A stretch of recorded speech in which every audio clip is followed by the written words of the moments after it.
Hello student, welcome to history inside. আমি তোমাদের Sovan sir.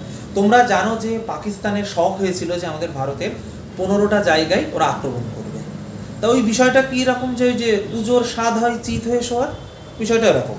তা তোমরা জানো যে আমাদের যে শক্তিশালী air defence missile system S-400 বা সুদর্শন চক্র, সেইটা কিন্তু তোমার প্রতিরোধ করে দিয়েছে। তা এই সুদর্শন চক্র বা S-400 নিয়েই আমি এই ভিডিওয়ে তোমাদের সাথে আলোচনা করব। ভিডিওটা না টেনে প্রথম থেকে শেষ অবধি দেখো, অনেক কিছু জানতে পারবে। দেখো, তোমরা জানো 7ই মে রাত্রে, অর্থাৎ মঙ্গলবার রাত্রে, আমাদের যে 22 তারিখে আমাদের তোমার ভারতীয়দেরকে নৃশংসভাবে হত্যা করেছিল পাকিস্তানি বর্বরগুলো, তার প্রতিশোধ কিন্তু বা প্রত্যাঘাত কিন্তু ভারত করেছিল। তারপরে এই পাকিস্তানের শখ হয় যে আমরা ভারতের 15টা জায়গায় আক্রমণ করব।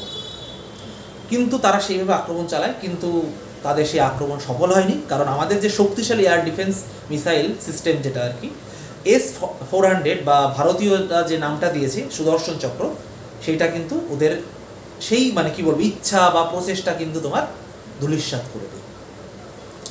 তা এই যে তোমার S-400 যেটা এয়ার ডিফেন্স সিস্টেম যেটা আর কি তোমার ভারত ইউজ করে, সেটা রাশিয়ার তৈরি।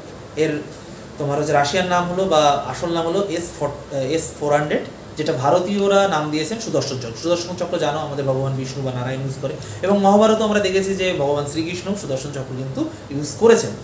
তা এই সিস্টেমটি, এই সুদর্শন চক্র বা S-400, এটি তোমার 1990 সালে রাশিয়ার আলমাস সেন্ট্রাল ডিজাইন ব্যুরো দ্বারা এটা নির্মাণ করা হয়, এবং 2007 সাল থেকে এখনও অবধি রাশিয়া কিন্তু এটা ব্যবহার করে। এটা এতটাই শক্তিশালী।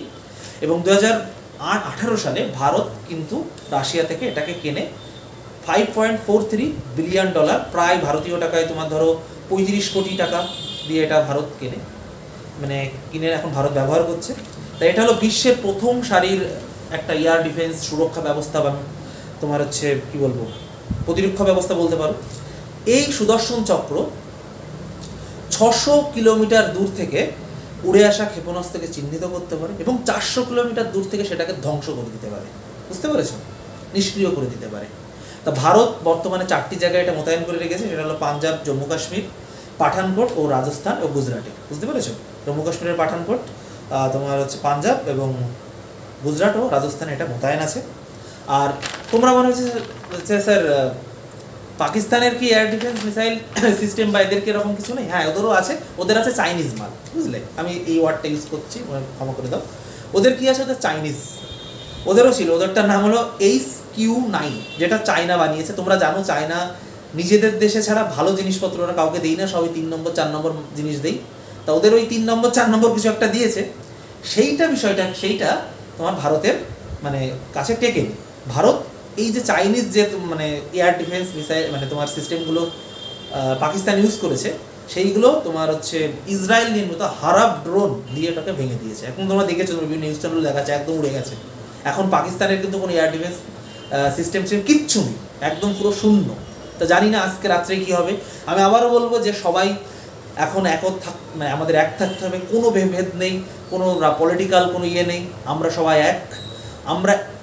আমরা 140 কোটি জনগণ এই বর্বরদেরকে মোকাবেলা করব। আমরা সবাই একসাথে থাকব। আর জয় হিন্দ, জয় ভারত। সবাই তৈরি থেকো, এবং এমন কোনো ফেক বা কোনো কিছু কিন্তু ছড়াবে না যেগুলো আমাদের দেশের নিরাপত্তার জন্য হানিকারক বা আমাদের দেশের নিরাপত্তার জন্য কোনো প্রশ্ন আসে। তোমার পাশ থেকে কোনো আমাদের ইন্ডিয়ান এয়ারফোর্সের প্লেন উড়ে গেলো, সেটাকে ভিডিও করে ছাড়বে না। কারণ তুমি কিন্তু তাহলে সোশ্যাল মিডিয়ার মাধ্যমে শত্রুদেরকেই আর কি জানিয়ে দিচ্ছ, সেটা করবে না। তাহলে তোমার যদি শেয়ার করতে ইচ্ছা হয়, কোথায় যাবে? আমাদের Indian navy, Indian air force, Indian আর্মির বিভিন্ন পেজ আছে ফেসবুকে।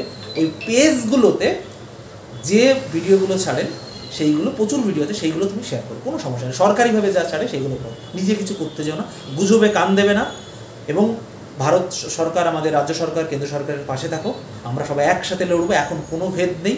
আবারও বলছি, জয় হিন্দ, জয় ভারত। আমরা জিতবো। তাহলে বন্ধুরা, আজকে অবধি। আর নতুন কোনো ভিডিও দেখাবে, এবং তোমরা কোন কোন বিষয়ে ভিডিও পেতে চাও সেটা কিন্তু কমেন্টে জানাও, এবং ভিডিওটা কেমন লাগলো সেটাও কমেন্টে জানাও। কেমন? আবার বলছি, গুজবে কান দেবে না, সরকারের সাথে থেকো, এবং ভয় পাবে না। আমাদের লড়াকু মানসিকতা রাখতে হবে। কেমন?